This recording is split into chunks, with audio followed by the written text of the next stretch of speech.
Welcome to Riviera Nayarit, Mexico, known for its great beaches and migrating whales. Now this video will provide 10 reasons why people love Riviera Nayarit.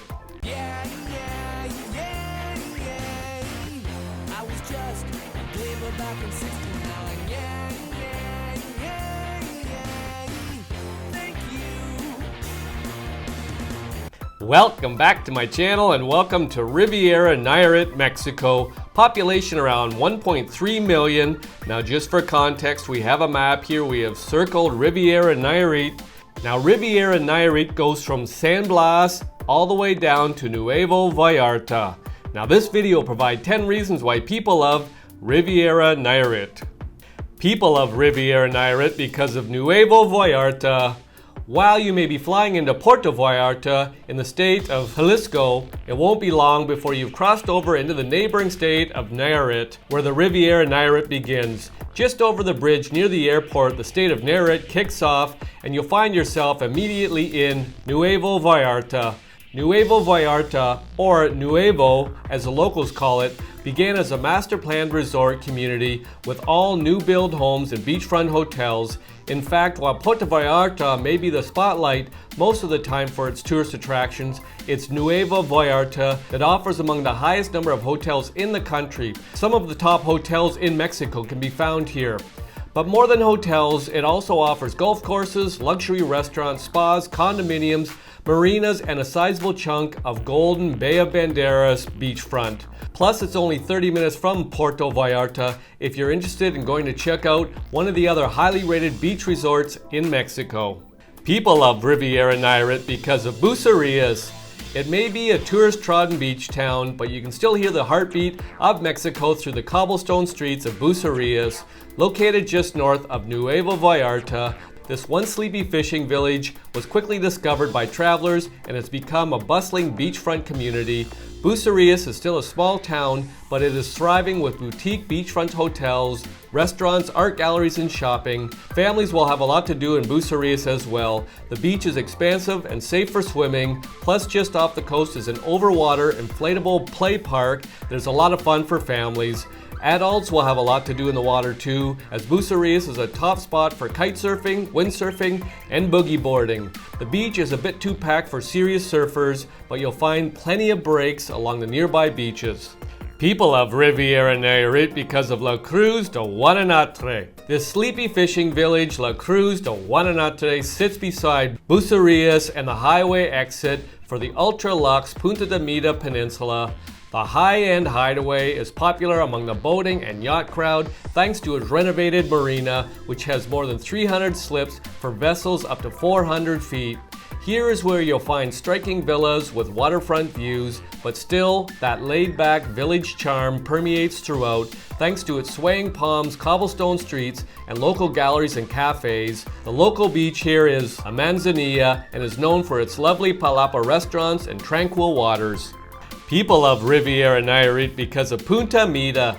The landmass that makes the northernmost tip of the Bay of Banderas is known as Punta Mita, and it is one of the most exclusive, high-end places to visit in all of Mexico.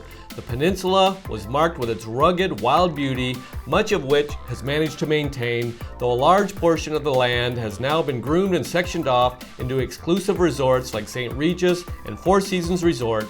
The village today largely acts to service the high net worth clientele that tend to stay in these resorts, roam the golf courses, and rent the uber luxe villas. Still, a host of beachfront restaurants cling tightly to the essence of the old Punta Mita, even if the rest of the peninsula is dripping with understated glamour. People love Riviera Nayarit because of Litibu. Moving north off the peninsula to the Pacific Ocean facing coast of Narita is the community of Litibu. Litibu sits between Punta Mita and Sayulita. The location is truly enviable and has been in the eyes of tourism developers for some time now. In fact, the virgin beaches and rugged jungle-covered peaks are part of a master plan development that has brought resort hotels, residents, restaurants, and a golf course.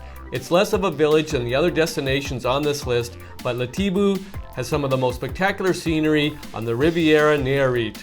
People love Riviera Nayarit because of Sayulita. If there's one town on the Riviera Nayarit you've heard of, it's likely Sayulita. The once jungle-shrouded surf haven has been splashed across the glossy pages of high-end travel magazines for the last few years and has built a reputation of being the boho chic paradise on the Pacific coast. It's the Tulum of the West, if you will. What sets it apart from Tulum, however, is that there exists a clear balance between the budget and barefoot luxury. The crowd is equally parts leathery surfer and Bengal bohemians.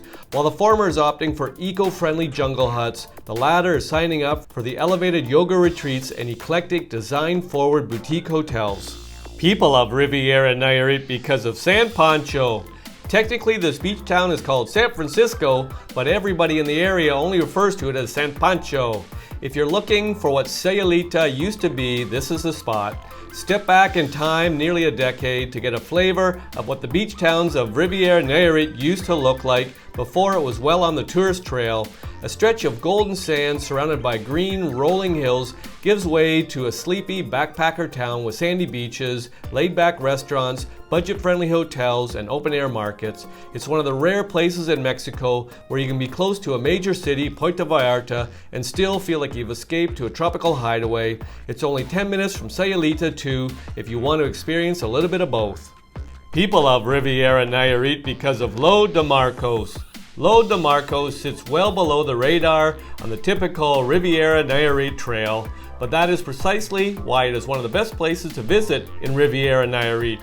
If you think San Pancho is a sleepy version of Sayulita, get ready to meet the even more laid-back sister to San Pancho. A smattering of brand new restaurants and boutiques are starting to breathe tourist life into this otherwise small, undeniably shy beach town. A sweeping swath of golden sand is a prime destination for residents and visitors in the know to escape the tourist fray. The downtown is sporting a newly remodeled gazebo, and it's around the square where you'll find the blossoming restaurants. You'll also find plenty of affordable bungalows and villas to rent here. As for beaches, Lo de Marcos has one main beach that's on the edge of town. People love Riviera Nayarit because of Rincon De Guayabitos. After leaving San Pancho, the real adventure begins. This stretch of Riviera Nayarit is truly for those in the know, though that will change dramatically in the next few years as luxury hotels are starting to open up. But for the moment, towns along the northern stretch of Riviera Nayarit remains its most laid-back and less developed. The first of these is Rincon De Guayabitos, a small town that hugs a long stretch of beach, more than a mile long to be somewhat exact. The fun-loving town is always humming with energy, whether it's a breakout beach volleyball game or live music that spills out into the streets. It's predominantly a local spot, but travelers who have become enamored with the original soul of Mexico's Pacific coast have discovered it as well. People love Riviera Nayarit because of Chacala. Located within a small calm bay, Chacala is one of the most important beach destinations on the Riviera Nayarit. Today, the town manages to retain its untouched vibe with pristine beaches, narrow streets, and thatched roof hut restaurants. Still, you'll find it's well equipped for visitors, and often many of the same visitors as those who come to Chacala have likely been doing so for years. It's not uncommon to find surfers roaming the streets of the town waiting for the next big break. No big name resorts are here. Instead, you'll have luck with Airbnbs, smaller boutique hotels, and eco hotels. Bring your binoculars too, as Chacala has an abundant amount of bird life. The reasons provided in this video are not all the reasons why people love Riviera Nayarit. If you've got a reason why you love Riviera Nayarit, pop it in the comments section. I'll make another video. I hope you enjoyed the video. Ciao for now!